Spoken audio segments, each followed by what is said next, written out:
السلام علیکم ورحمۃ اللہ وبرکاتہ۔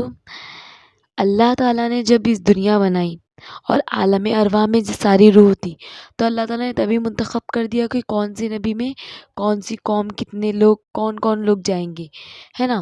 تو ڈیوائڈ کر دیا تھا۔ تو اللہ کا بہت بڑا فضل ہے اور احسان ہے کہ اللہ تعالیٰ نے ہم کو امت محمدیہ میں پیدا کیا، اور ہم بہت زیادہ لکی ہیں، کیونکہ یہ امت ہے، یہ یتیم امت ہے، اور اس کو اللہ نے مطلب یہ امت کے لیے بہت ساری چھوٹ کی ہے، مطلب ہر چیز میں، ہے نا۔ جیسے پہلے کی جو امتیں تھیں ان میں اگر کوئی خیال بھی آ جائے گناہ کا تو لکھ دیا جاتا تھا، لیکن اب کیا، انسان کا خیال آئے، پھر اس کو سوچے، پھر اس کا ارادہ کرے، اور جب تک کہ وہ کر نہ لے تب تک کہ اس کا گناہ نہیں لکھا جاتا۔ تو ہم مطلب کتنے بیسٹ ہے نا۔ ہم کو یہ مطلب ہمیشہ اللہ تعالیٰ کا شکر ادا کرنا چاہیے کہ اللہ تعالیٰ تو نے ہم کو امت اپنی محبوب کی امت میں تو نے ہم کو پیدا کیا، تو یہ سب سے بڑی بات ہے۔ اور جب بچہ دنیا میں آتا ہے تو اس کا پہلا رشتہ ماں باپ سے رہتا ہے نا۔ جب عالم ارواح میں رہتا ہے تو سب سے پہلا رشتہ اللہ سے رہتا ہے، اور جب دنیا میں آنے کی بات کی میں بات کر رہی ہوں تو اس کا پہلا رشتہ ماں باپ کا رہتا ہے، ماں اور باپ کا، پھر بھائی بہن، پھر اس کے موسا خالہ، سب مطلب لائن سے، ہے نا۔ خالہ، ماموں، چچا، جتنے بھی رہتے ہیں سب لائن سے۔ پھر اس کے بعد اس کا جو رشتہ رہتا ہے، پھر اس کی جب شادی ہو جاتی ہے تو اس کا رشتہ، پھر شوہر، پھر مقدر سے اس کو اولاد ملتی ہے نا۔ لیکن اس سب ہم آئے کیوں دنیا میں؟ بس موت کا مزہ چکھنے کے لیے۔ ہم کو موت آئی، ہم پھر دنیا سے واپس چلے جائیں گے، ہے نا۔ ایک موت کا مزہ ایسا ہے نا کہ یہ ہر رشتے کو توڑ دیتا ہے اسی وقت۔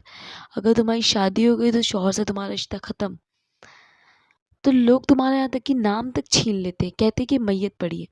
تو یہ کتنی بڑی بات ہے نا کہ اللہ سے ہمارا رشتہ جڑا، پھر اللہ سے ہی جڑا رہتا ہے۔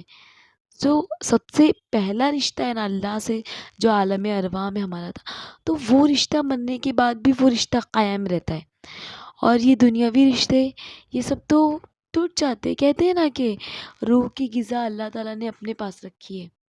اللہ تعالیٰ کہتا ہے کہ تم مجھے یاد کرو تو میں تمہیں چین اور سکون دوں گا۔ اللہ تعالیٰ نے چین اور سکون اپنی یاد میں رکھا ہے نا۔ جب تم اللہ تعالیٰ کو یاد کرو گے تو تم کو سکون بھی ملے گا، چین بھی ملے گا۔ ایک میں کارگزاری بتا رہی ہوں۔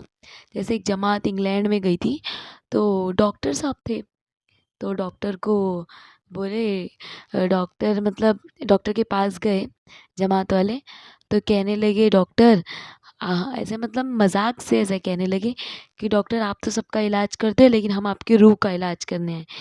تو وہ ڈاکٹر کہنے لگے کہ مطلب مجھے ایسا ہے نا، مجھے تو ایسی روح کی میری کوئی بیماری نہیں ہے، لیکن میری جسمانی بیماری ہے کہ مجھے نیند ہی نہیں آتی ہے، مجھے نیند ہے نا بہت کم آتی ہے، اور میں روز ایک گولی کھاتا ہوں نیند کی۔ تو وہ بولے کہ ٹھیک ہے، بس تو ہمارے ساتھ چلیے مسجد، اور تھوڑی دیر بس کچھ وقت تعلیم میں بیٹھیے۔ اور وہ کچھ وقت تعلیم میں بیٹھے تو ان کو اونگ آنے لگی۔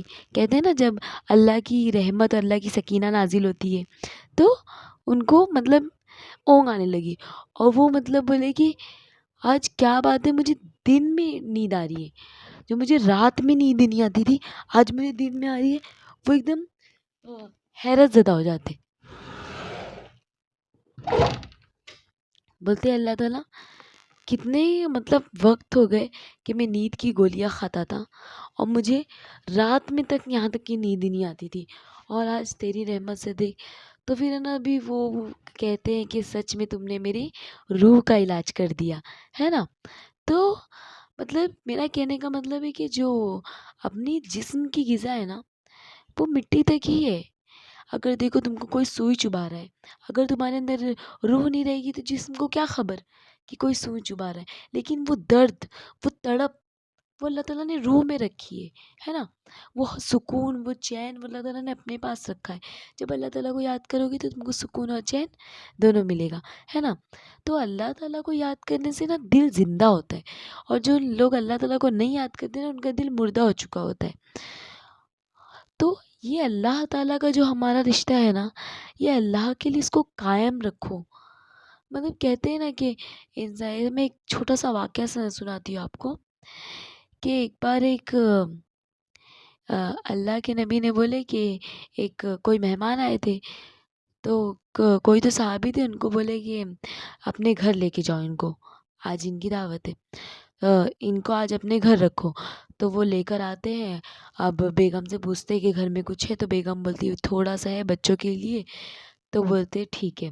تو بیگم بولتی جانے دو، کوئی بات نہیں، یہ مہمان ہیں ہمارے، اور اللہ نے حکم کیا ہے کہ مہمان کی مہمان نوازی کرو، اس لیے اگر بچے بھوکے سو جائیں گے تو کوئی بات نہیں۔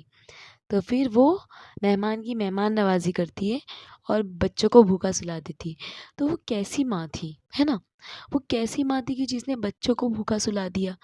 آج کل کی ماں، آج کل کے بچوں کو کتنی بھی نعمتیں کھلا دو تو بھی بچے ناشکری رہتے، لیکن وہ کیسی ماں تھی کہ کیسے اس نے اللہ کے حکم کے آگے اپنے بچوں کی بھوک بھی نہ دیکھی، کہ جہاں میرا اللہ حکم کرتا ہے اس کو حکم کو میں پورا نہ کروں، ہے نا؟